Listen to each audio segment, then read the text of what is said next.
Eu sou Mário Persona e essas são as respostas que eu dei aos que me perguntaram sobre a Bíblia. Começamos então o nosso estudo em Colossenses capítulo 1. Na realidade continuamos, né? Eu vou ler primeiro o versículo 19. Porque foi do agrado do Pai que toda a plenitude nele habitasse em Cristo. Nós já falamos isso da outra vez. E que, havendo por ele feito a paz pelo sangue da sua cruz, por meio dele reconciliasse consigo mesmo todas as coisas, tanto as que estão na terra como as que estão nos céus. Aqui, quando fala de reconciliação, é importante entender que não se trata da reconciliação que normalmente acontece entre duas pessoas, né? Duas pessoas se desentendem, vamos nos reconciliar, né? Então eu perdoo você, você me perdoa, e aí vamos se reconciliar em torno disso. Mas na realidade, a reconciliação é do homem para com Deus, porque Deus nunca brigou com o homem, vamos dizer assim, né?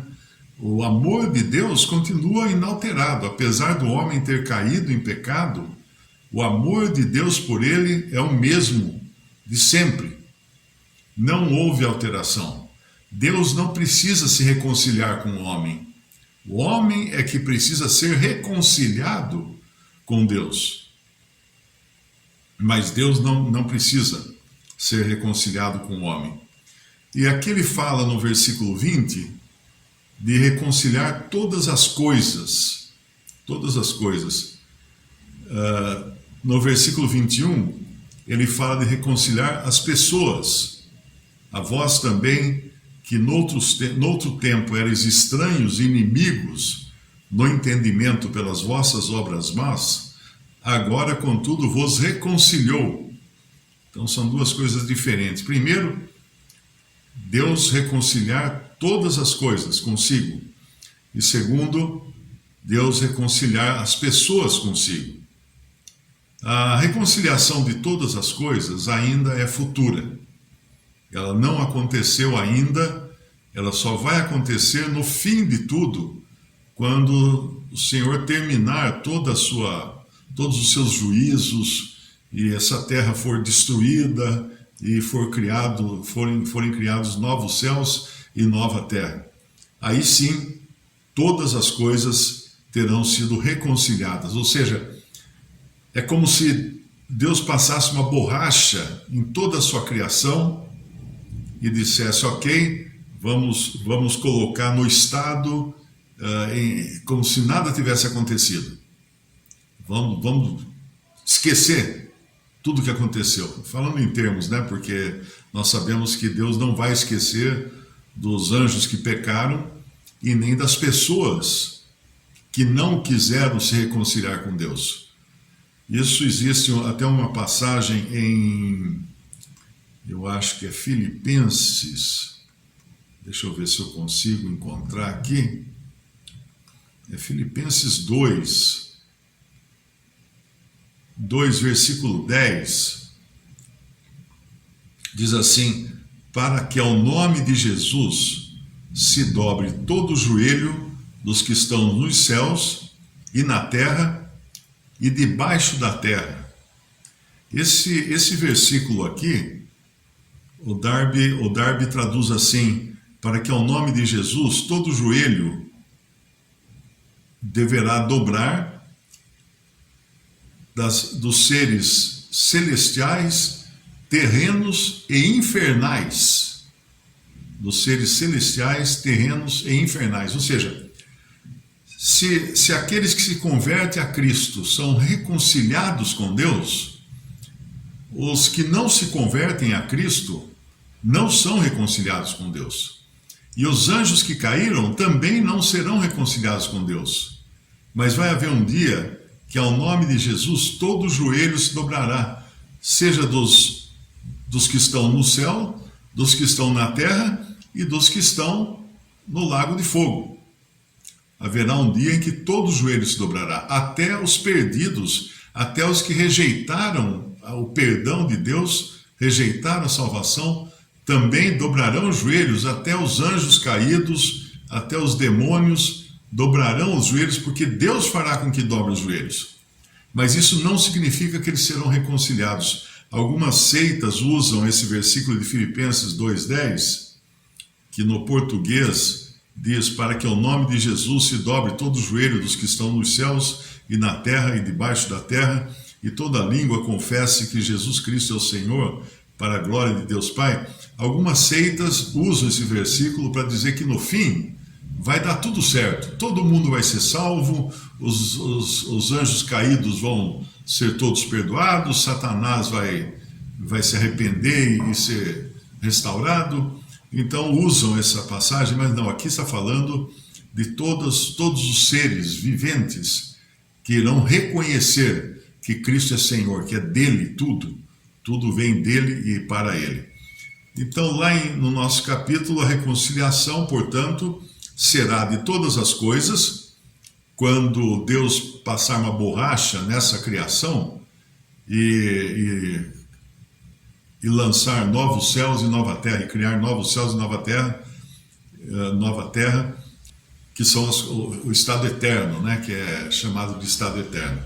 Mas enquanto isso também essa é a reconciliação de todas as coisas. A reconciliação das pessoas é apenas para os que crerem em Cristo. Esses já estão reconciliados, né? Como ele fala aqui para os Colossenses, em Colossenses 1:21, a vós também, que noutro tempo erais estranhos e inimigos no entendimento de vós pelas vossas obras más, mas agora, contudo, vos reconciliou. Repare que isso é algo já feito, já é resolvido. Não é algo que não é uma promessa vazia. Talvez vocês sejam reconciliados. Olha, se vocês se comportarem, vocês serão reconciliados. Não é nada disso. Para aquele que entendeu que a salvação é por graça e recebida somente pela fé em Cristo, esse sabe que a partir do momento em que creu no Senhor Jesus, já foi reconciliado com Deus. Não é mais inimigo de Deus. É um filho de Deus, da família de Deus.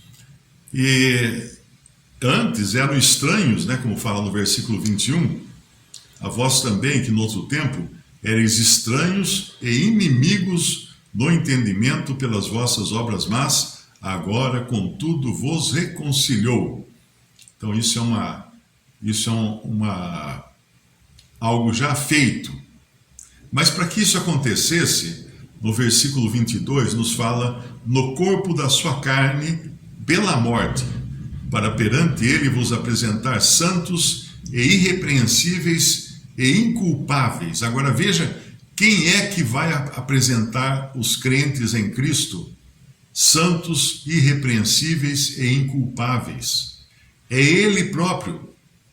Ele próprio vai apresentá-los diante de Deus como pessoas sem qualquer mácula, sem qualquer mancha, porque com a sua morte ele limpou a ficha de todo pecador que creu nele.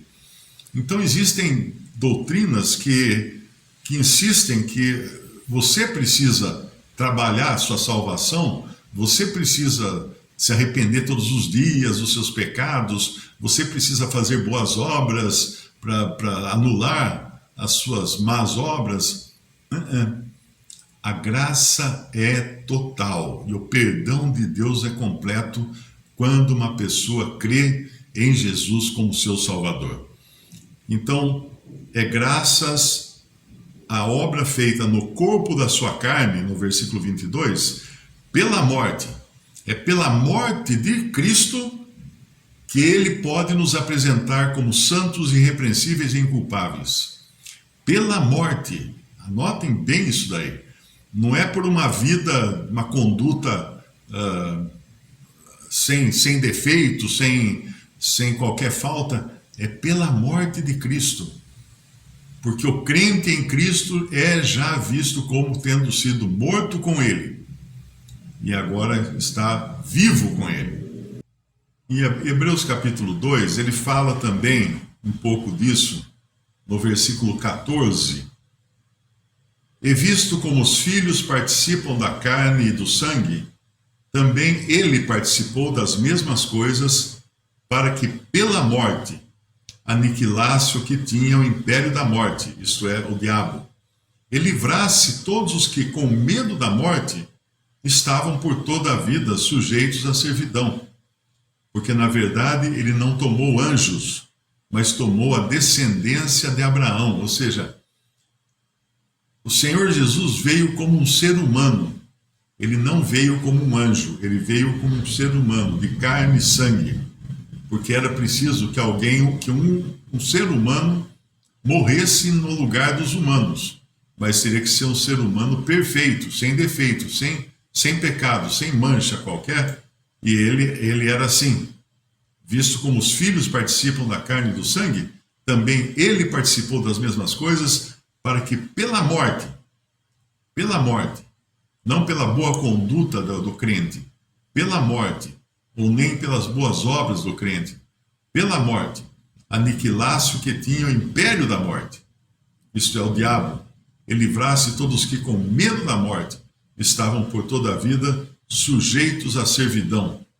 Então, essa obra de Cristo, ela é tremenda.